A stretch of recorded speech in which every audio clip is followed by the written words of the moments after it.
오늘도 하나님의 은혜를 사모하여 수 기도회 가운데 나오신 모든 성도님들을 주님의 이름으로 환영하고 또 축복합니다. 오늘 우리 함께 살펴볼 하나님의 말씀은 고린도전서 16장 20절부터 24절 말씀입니다. 우리 오늘 함께 살펴볼 하나님의 말씀은 고린도전서 16장 20절부터 24절까지의 말씀입니다.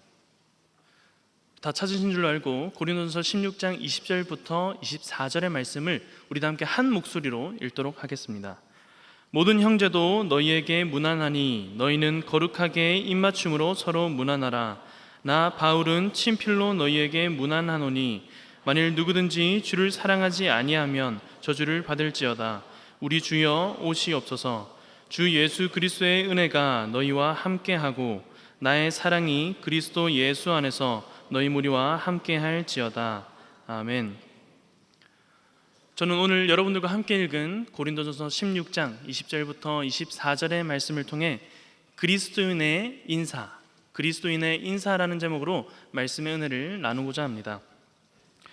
우리 먼저 옆에 계신 성도님들과 함께 인사를 나눴으면 좋겠습니다. 이렇게 한번 인사해 볼까요? 제 옆자리에 앉으셔서 감사합니다. 우리 이번에는 이렇게 한번 인사해 보겠습니다. 오늘도 많은 은혜 받읍시다.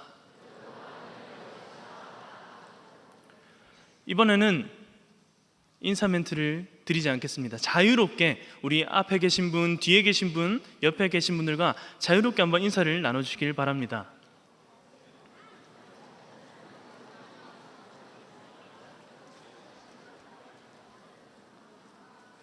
감사합니다.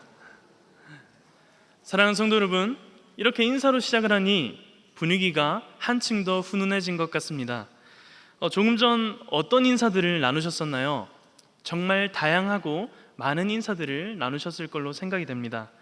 방금 전뿐만이 아니라 오늘 예배당에 들어오면서부터 만나는 모든 사람들마다 다양한 인사를 나누었을 것입니다. 이렇듯 우리는 누군가를 처음 볼 때, 또 오랜만에 볼 때, 또 이렇게 아는 사이라고 할지라도 다시 만났을 때 이렇게 인사를 하고는 합니다. 지나가면서 가볍게 건네는 안녕하세요, 이 한마디가 우리의 마음을 따뜻하게 또 더욱 반갑게 만들기도 합니다. 그런데 안녕하세요, 이 말이 왜 인사가 되었는지 한번 생각해 보신 적이 있으신가요? 안녕하세요에서 안녕이라는 말은 한자어로 편안할 안, 편안할 영으로 풀어서 해석하면 몸과 마음이 평안하십니까? 라는 뜻이라고 합니다. 지금이야 인사의 형식으로 남은 말이 되었지만 먼 옛날에는 달랐습니다. 전쟁과 또 각종 질병으로 하룻밤을 무사히 넘기는 것조차 어렵던 그 시절, 아침마다 서로의 안부를 묻던 이 말이 지금의 인사말로 자리를 잡은 것이라고 합니다. 또 이런 인사도 있습니다. 식사하셨습니까? 들어보셨죠? 우리 부산말로는 손 윗사람이 손 아랫사람에게 이렇게 친근하게 묻기도 합니다. 밥 묻나? 이 역시 마찬가지로 지금이야 밥 걱정 없이 사는 시대이지만 불과 몇십 년 전만 하더라도 달랐습니다. 여기 계신 어르신 성도님들은 이 사실을 생생히 기억하실 것으로 생각이 됩니다. 보릿고개를 넘던 어려운 시절, 전쟁이 지나간 자리에서 밥 한 끼를 먹기도 어려웠던 바로 그 사실을 말입니다. 그때는 이웃이 눈에 띄면은 자연스럽게 먼저 드는 생각과 말이 밥은 먹었나? 라는 것이었습니다. 그 짧은 한마디 안에는 굶지 않고 무사히 잘 지내고 있지? 라는 진심 어린 걱정이 담겨 있었다는 것입니다. 그렇기 때문에 이 밥을 먹었냐는 인사가 그냥 지나가는 말이 아니었습니다. 바로 그 시대를 살아낸 사람들의 삶, 바로 그 자체였습니다. 이렇게 보면 인사가 단순한 형식이 아닌 것 같습니다. 인사 속에는 그 시대 사람들이 무엇을 걱정하고 또 무엇을 소망하는지 담겨 있습니다. 시대가 바뀌면 인사도 바뀌고 인사가 바뀌면 그 인사 속에 있는 의미도 달라집니다.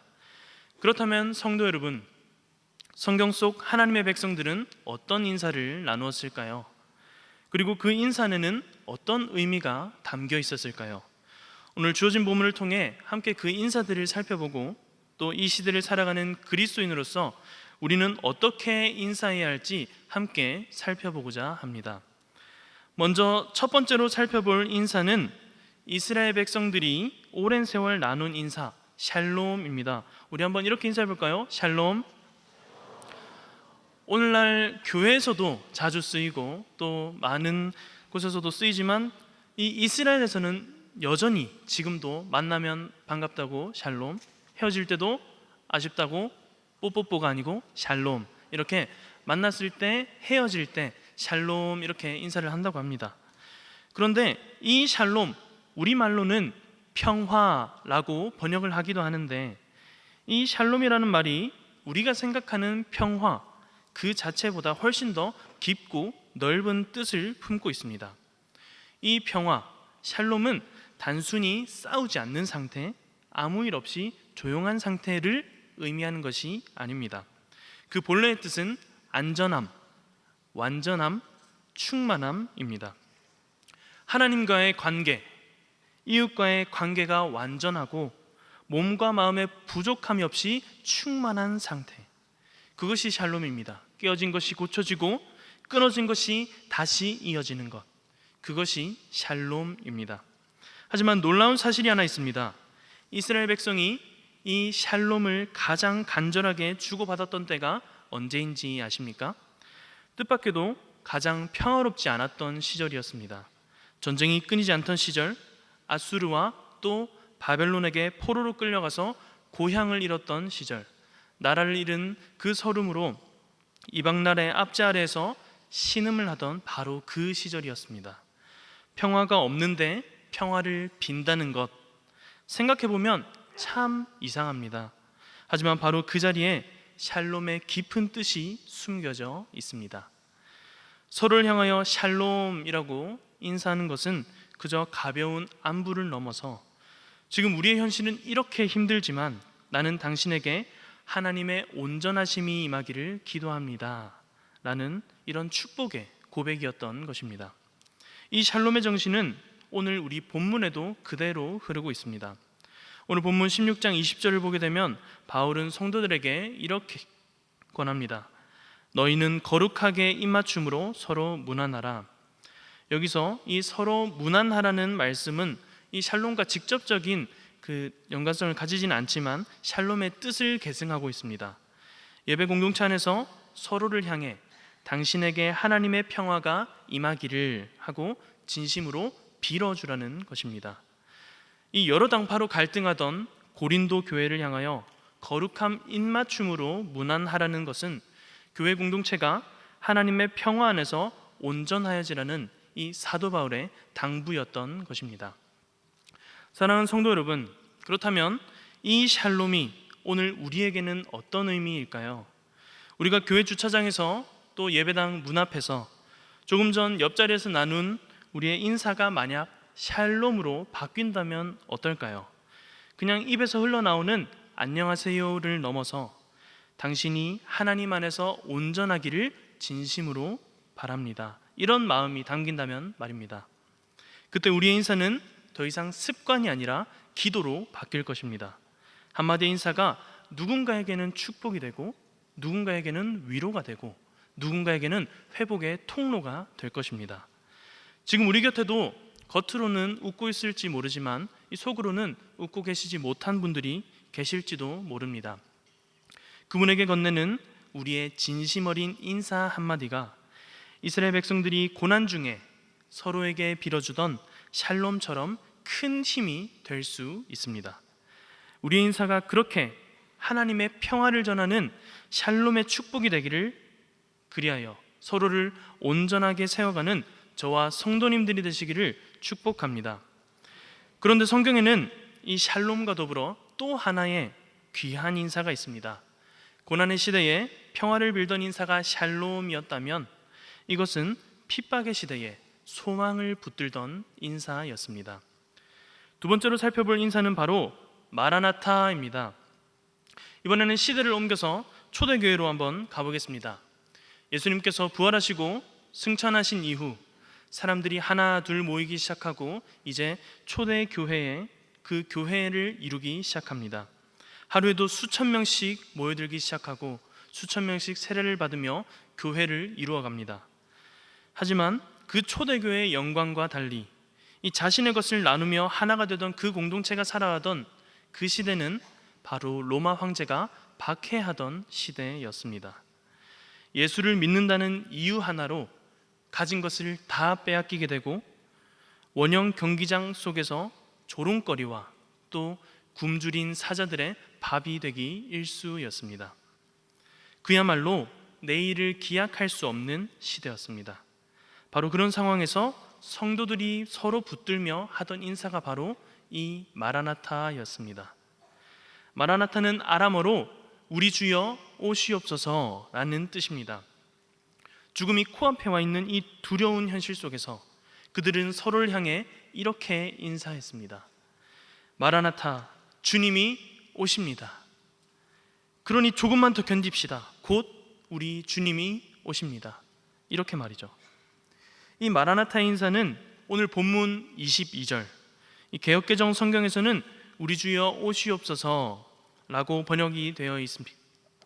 그러나 원어 성경을 펼쳐보게 되면 바로 그 자리에 마라나타라는 단어가 그대로 적혀 있는 것을 알 수 있습니다. 우리말로 번역되는 과정에서 그 뜻은 그대로 살아남았지만 마라나타라는 원어 자체는 보이지 않게 된 것입니다.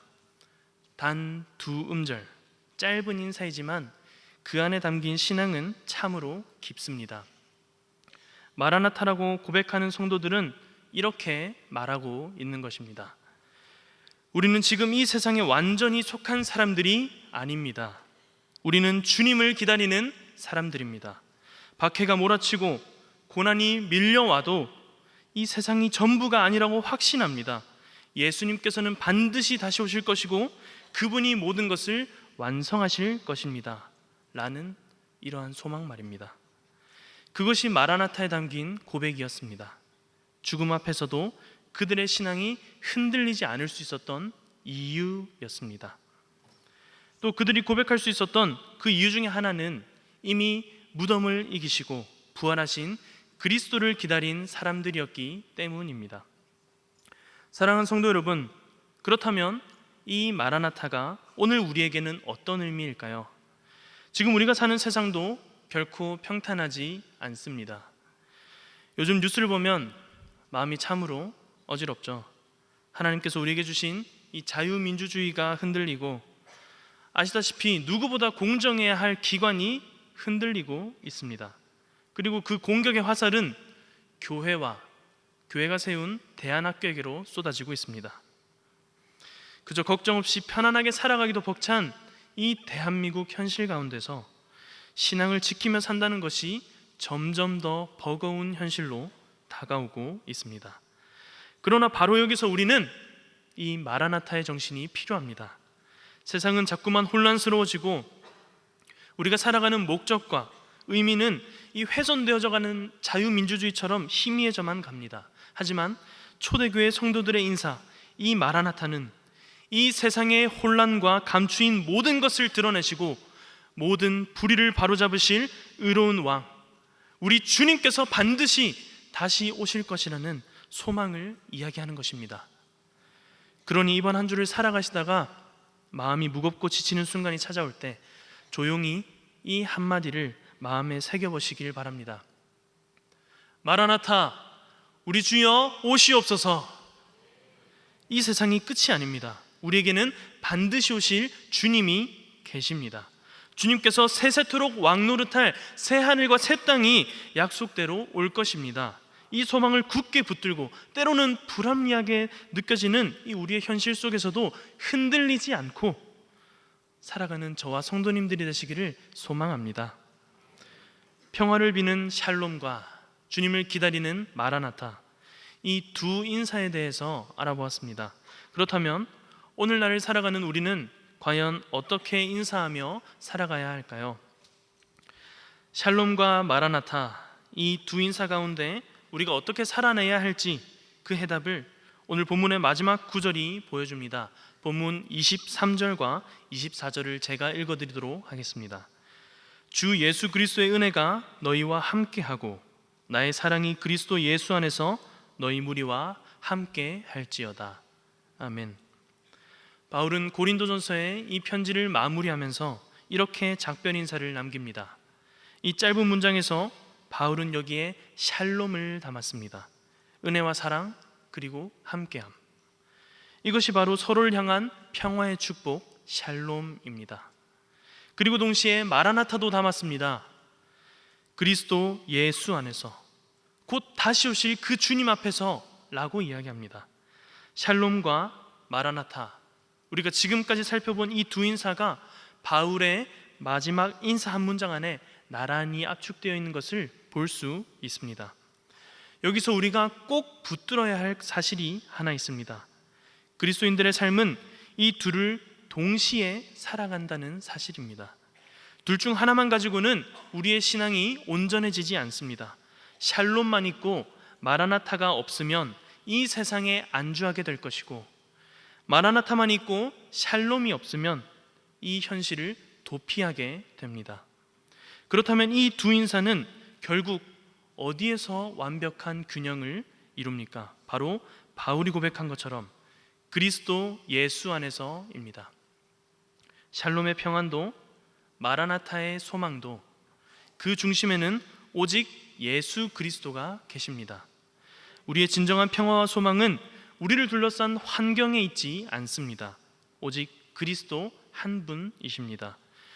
우리 신앙의 선조들은 이 위대한 진리를 하이델베르크 요리문답 제1문에 이렇게 담아두었습니다. 그 질문과 답을 제가 읽어드리겠습니다. 질문입니다.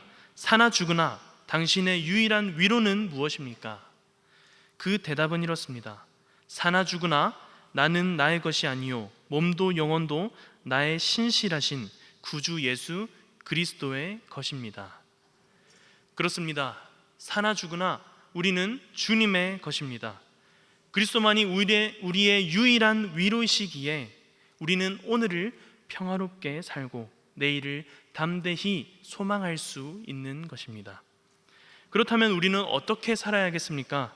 오늘 예배를 마치고 돌아가실 때 옆에 계신 분께 인사를 한마디씩 건네보시기를 바랍니다. 그저 습관처럼 던지는 안녕히 가세요, 다음에 뵙겠습니다가 아니라 남은 한 주도 하나님 안에서 평안하시기를 하는 진심을 담아 샬롬, 그리고 그 한마디가 누군가에게 샬롬의 축복이 되게 하는 것입니다.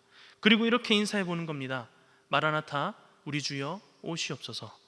불완전하고 혼란스러운 이 세상이 전부가 아니라는 사실과 함께 우리가 기다리는 주님께서 반드시 오신다는 그 소망을 붙들면서 말입니다. 부끄럽게 느껴질 수 있습니다. 괜히 옆에 사람 붙잡고 마라나타 인사했다가 뻘쭘하게 느껴질 수도 있겠죠. 하지만 우리의 참 소망이신 그리스도를 서로에게 담대하게 외치며 소망하는 저와 여러분들이 되기를 소망합니다. 그렇게 샬롬으로 오늘을 살고 마라나타로 내일을 기다리는 그 두 인사를 함께 살아내는 저와 성도님들 되시기를 소망합니다. 이제 말씀을 맺고자 합니다. 사랑하는 성도 여러분, 오늘 우리는 성경 속의 위대한 인사를 나누었습니다. 고난의 시대, 전쟁과 포로와 압제의 한복판에서도 서로에게 하나님의 온전하심을 빌어주던 축복의 인사가 있었습니다. 바로 샬롬입니다. 그리고 핍박의 시대, 내일을 기약할 수 없는 두려움 속에서도 다시 오실 주님을 소망하며 붙들던 인사가 있었습니다. 바로 마라나타입니다. 바울은 이 두 인사를 편지의 마지막 한 문장 안에 함께 담아서 고린도 교회 성도들에게 전했습니다. 은혜와 사랑이 그리스도 예수 안에서 함께하기를. 그리고 우리는 보았습니다. 그 두 인사가 만나는 중심에 오직 한 분, 우리의 유일한 위로가 되시는 예수 그리스도가 계시는 그 사실을 보았습니다. 우리는 바로 그 그리스도를 위로로 삼아 살아가는 믿음의 선조들의 후예입니다. 그러니 우리의 인사도 더 이상 스쳐 지나가는 빈말이 아니라 누군가를 향한 샬롬의 축복이 되어야 합니다. 흔들리는 세상 앞에서 붙드는 마라나타의 고백이 되어야 합니다. 오늘 예배를 마치고 나가 건네는 인사 한마디, 따스하게 건네는 악수에 담긴 이 평화의 소망이 세계로 교회 공동체를 변화시킬 것입니다. 그리스도만이 우리의 유일한 위로임을 기억하며 샬롬으로 서로를 따뜻하게 품고 마라나타로 다시 오실 주님을 기다리는 저와 성도님들이 되시기를 주님의 이름으로 축원합니다.